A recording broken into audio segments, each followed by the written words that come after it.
Today's test session is all about the Anova Precision Vacuum Sealer Pro. So for this particular session, we're going to see how well this vacuum sealer is going to be able to vacuum pack dry food.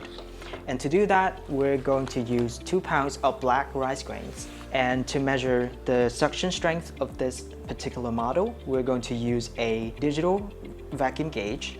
And to time how long it takes to finish a working session, we're going to use a digital timer. And last but not least, we're going to take a look also at how loud the vacuum sealer is going to get while it's working. And to do that, we're using this digital noise level meter. And that's all you need to know about the test. Let's get to it. Lift the front handle to unlock the lid. Align the back's edge with the center of the vacuum channel. Lower the lid and lock it by pushing the handle inward. Observe the control panel. We're on the dry mode indicated by the glowing blue button. Press vac seal to start a working cycle.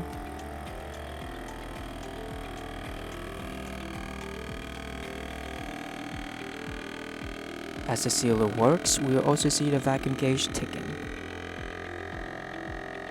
In 14 seconds, we record a peak suction of 67 kPa. Here's a vacuum packed rice bag, no air bubbles in between the densely packed rice grains.